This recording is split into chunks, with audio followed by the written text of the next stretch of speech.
Nosso programa está de volta, o QR Code que vai aparecer aqui é uma maneira ainda mais da gente ficar pertinho. Com ele você vai direto para o nosso canal do YouTube e assiste a nossa programação ao vivo, além de assistir todos os programas que já foram ao ar, é só buscar ali pela data, tá? Em que o programa foi ao ar para reassistir ou assistir alguma coisa que você perdeu. Se você ainda não é inscrito no canal, inscreva-se e no sininho você clica ali e ativa notificações. Sempre que tiver vídeo novo, você vai ser avisado. Deixa eu te falar também que enquanto o programa acontece, você pode ligar para 0 operadora 11 3337 5886 para fazer a sua pergunta ou deixar o seu comentário, e pode também entrar no Instagram @nossoprograma e na fanpage facebook.com/nossopgm. Agora eu estou recebendo a doutora Cíntia Chazin, que é psicóloga e coach, e conversa conosco sobre recolocação no mercado de trabalho. Tudo bem, doutora? Boa tarde. Tudo bem, boa tarde. Obrigada a todos, obrigada a você especialmente por estar aqui, viu? Nesse momento. Obrigada. Doutora, eu lembro que no começo em que a gente falou muito sobre coach, não. Mas passado alguns anos, algum tempo, a gente percebeu que psicologia e o coach, eles de alguma maneira se complementavam. Exato. Queria que você falasse um pouco sobre essa atuação da sua profissão também, para a gente começar. Tá certo. Bom, primeiro eu quero falar, que eu vou completar aí 19 anos de carreira como psicóloga. Eu sempre quis fazer psicologia. E eu trabalhava especificamente na área de recursos humanos. Então, eu trabalhei 17 anos com recursos humanos. Mas aí, no andar dessa carruagem, eu decidi me tornar coaching, porque, ao meu ver, naquele momento, era uma forma mais pragmática de ajudar as pessoas que queriam chegar nos seus resultados, se desenvolver pessoalmente, profissionalmente, entender melhor a carreira, a trilha aí profissional. E aí, depois disso, eu decidi meio que voltar para a psicologia. Então, hoje eu sou psicóloga breve operacionalizada, que é uma modalidade de atendimento dentro da psicologia, mais próxima do coach, embora eu siga a linha da psicanálise. Então, hoje eu posso falar que eu faço isso que você comentou. Eu consigo relacionar a psicologia com o coaching dentro dos atendimentos que eu realizo e tenho tido sucesso, graças a Deus. Faz a terapia, utiliza ferramentas do coach, já diagnosticou aqui, já pode aplicar ali, né, doutora? Perfeito, muito interessante. Jaque, perfeito. Agora, doutora, vamos entrando no nosso tema, agora que a gente já entendeu bem sobre a sua área de atuação, vamos compreender um pouco o mercado de trabalho hoje e a maneira como as pessoas estão, porque eu percebo também que muitos que estão desempregados, alguns inclusive há muitos anos, vivendo o que a gente viveu em 2020, ainda vive em 2021 com relação à pandemia, estão assustados. E não é tão fácil ir bem, por exemplo, numa entrevista de emprego com medo, doutora. Fala sobre isso. Exatamente. Bom, a primeira coisa que eu preciso dizer é que deve ser dada uma atenção especial ao currículo. O currículo da pessoa é o principal instrumento que ela se apresenta no mercado. E eu percebo que algumas pessoas não dão valor a isso, viu, Jaque? Algumas pessoas, elas não se importam, por exemplo, se existe algum erro de língua portuguesa, alguma discordância gramatical, algo do gênero.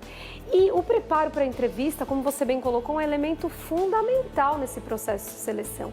Então, a pessoa ela precisa se organizar e se planejar e melhor se preparar para este momento de entrevista. Então, por exemplo, algumas dicas rápidas aqui. Saber onde é o local da entrevista para se programar, se ela vai de carro, se ela vai de condução, não importa, ela tem que saber chegar pontualmente no local, até um pouco antes.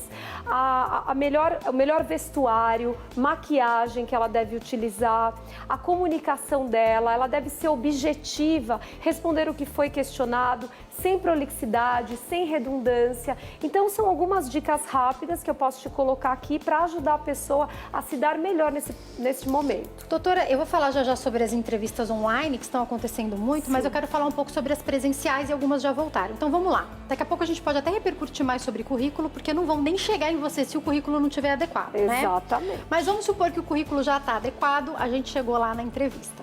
Nesse momento, a gente vai para a entrevista de máscara. Doutor, eu sei que muitas pesquisas falam que nos primeiros segundos que a gente olha para alguém, a gente já forma uma opinião sobre essa pessoa.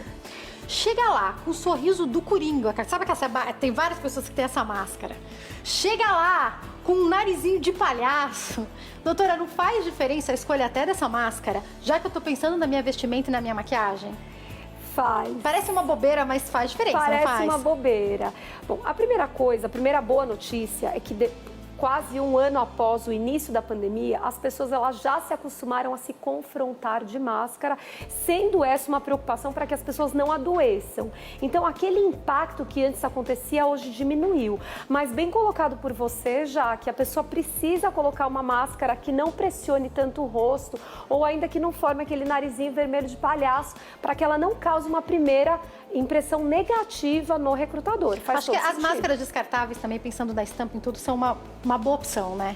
Sim, elas são uma boa opção, mas assim, por exemplo, você pode utilizar uma máscara de paetê, uma mulher, no caso, quando ela vai para uma entrevista, e no caso dos homens, combinando até com vestuário, se vai com um terno preto, pode colocar também, ou até uma tonalidade preta, ou até acinzentada, as cores mais neutras são melhores, né? Exatamente, elas causam uma impressão mais neutra e mais tranquila nesse processo de primeiro impacto pessoal presencial.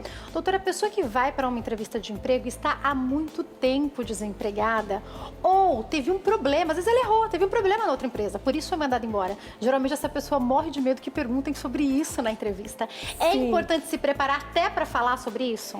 Precisa se preocupar muito com isso, até porque você não pode mentir na entrevista. As pessoas hoje elas têm como ter muita informação sobre você. A internet disponibiliza isso, fora os contatos que elas podem fazer com pessoas que já trabalharam com você lá atrás no passado.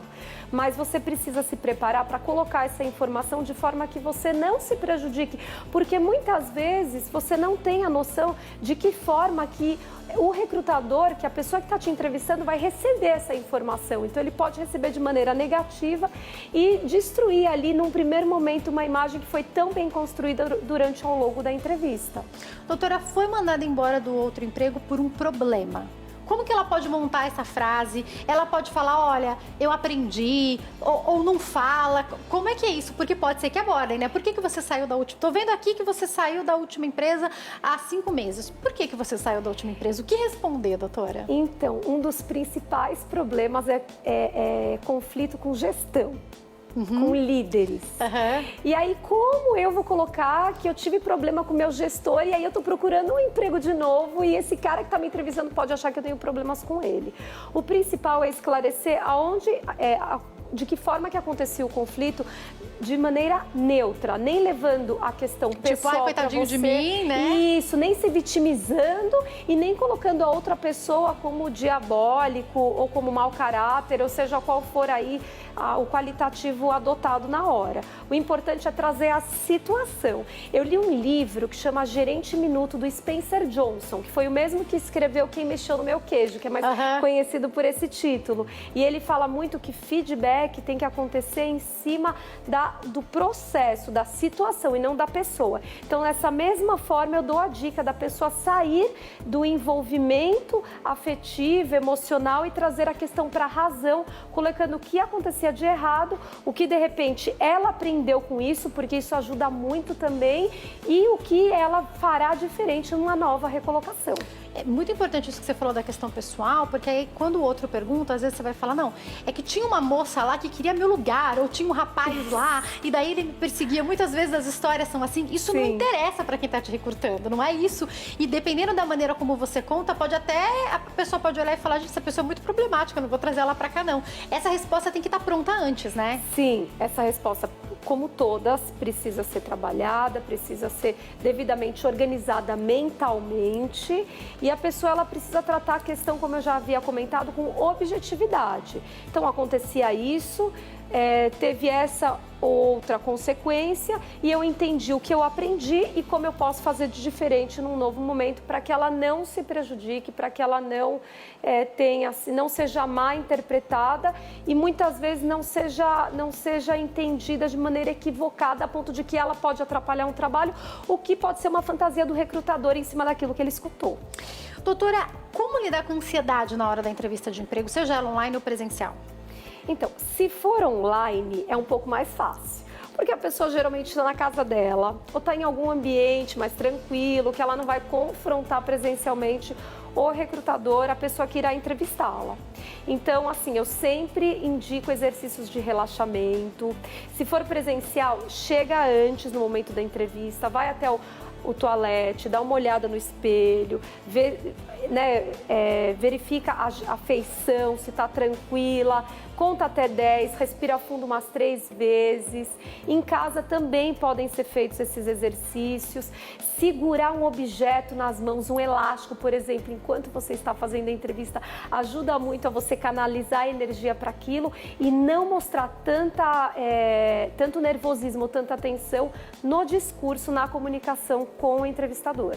Doutora, existem perguntas que são frequentes, que de repente são importantes a gente treinar, por exemplo? Sim.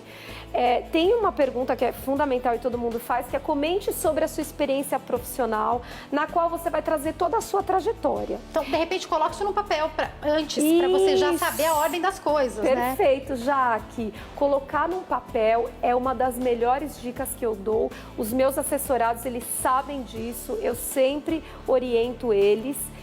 Mas tem 2 formas de você responder essa pergunta, caso você não tenha tempo de escrever. A primeira, você pode começar desde a sua formação acadêmica, e aí você passa mais rápido pelas experiências anteriores, e as 2 últimas você toma mais tempo de relatar. Ou, se não, você pode falar primeiro da última e da penúltima, que você pode ter permanecido um pouco mais de tempo, e em breves palavras você cita o que você falou antes. Uma dessas 2 formas fazem todo sentido e funcionam bem. O que não pode é ficar 10, 15 minutos falando, porque senão fica cansativo e muitas vezes você vai falar coisas que não é do interesse do recrutador saber e acaba te queimando de alguma maneira. Doutora, eu já vi 2 situações diferentes. Tem geralmente uma primeira entrevista ali que já é uma pré-seleção. Aliás, hoje várias empresas, você passa por vários processos e geralmente, eu vi isso como meu marido trabalha na área da saúde, eu já vi ele passar por algumas entrevistas, ele me contando experiências. A segunda entrevista começa pedindo um pouco, a hora que você fala um pouco, a pessoa já começa a ir no técnico, geralmente já é uma outra pessoa. Isso. Então, cuidado para falar que você sabe muito de uma coisa que você sabe pouco, porque geralmente, dependendo da área de atuação, pode vir a pergunta para essa área específica, né, doutora? Exatamente. Então, normalmente, a primeira entrevista é feita com o RH. O RH, ele tem mais o interesse de te avaliar posturalmente o seu comportamento, como que você age em situações de pressão, tensão, área da saúde, por exemplo, preciso de um líder, preciso de alguém calmo, preciso de alguém que vai lidar com o público, é isso que eles estão te avaliando, né? Exatamente. A segunda entrevista, ela é técnica. O recrutador que fez a primeira entrevista, ele vai levar informações técnicas que você mencionou, ainda que de maneira simplista nesse primeiro momento, e esse segundo recrutador, que vai precisar saber mesmo o que você sabe fazer e como você faz tudo isso, ele vai entrar no detalhe. Então, se você contou alguma mentirinha ou se você quis ganhar vantagem de alguma coisa que não é verdade, você vai se prejudicar fatalmente, não tem como. Uma coisa interessante é que alguns especialistas têm trazido levantamentos de que esse ano de 2021 pode ser um ano muito bom. Pode ser um ano muito bom para quem procura trabalho, para algumas empresas. Então, às vezes, a empresa não te encaixa naquela vaga e fizeram uma pergunta sobre algo específico que você não sabe. Mas fala sobre o que você sabe, porque pode ser que precisem de outra vaga para isso que você sabe fazer. Isso. Não é verdade, doutora? Exatamente. Olha, eu estou torcendo muito para que esse momento seja de uma grande retomada. Você acredita nisso de fato? Acredito. Você percebe esse movimento? Exatamente. Eu acompanho muito o LinkedIn, eu percebo esse movimento assim de maneira acelerada, muitas pessoas se recolocando, meus assessorados estão conseguindo se recolocar com maior facilidade. Então, é importante que você responda, que você relate o seu histórico profissional, claro, como eu comentei, de maneira objetiva, mas sem deixar de dizer questões importantes também. No momento que nós formos falar do currículo, eu vou voltar a falar sobre esse assunto, porque algumas pessoas, elas se preocupam, mas eu não tenho que comentar rapidamente sobre isso, porque não é o motivo da vaga. Sim, mas não pode deixar de falar, porque senão você pode se prejudicar também. Eu tenho que encerrar então, doutora, eu vou pedir para você explicar sobre isso enquanto eu me preparo para dar um recado, por favor. Tá certo. Eu vou falar um pouquinho então aqui com vocês sobre elaboração de currículo. Eu vou falar um pouquinho de uma dúvida, de um mito, na verdade, que as pessoas sempre me perguntam quando eu comento sobre elaboração, sobre reestruturação do currículo. Então, as pessoas falam assim, mas não tem que ter só uma página, mas não tem que ter somente 2 páginas. E eu comento com as pessoas que tem que ter um número de páginas que expressa devidamente a sua entrevista, a sua experiência, para te ajudar na entrevista. Então, o seu poder de atração, ele está relacionado com a forma como você vai se colocar de maneira escrita no currículo. Então, você não pode, por exemplo, deixar de mencionar pontos importantes da tua experiência profissional, porque você pode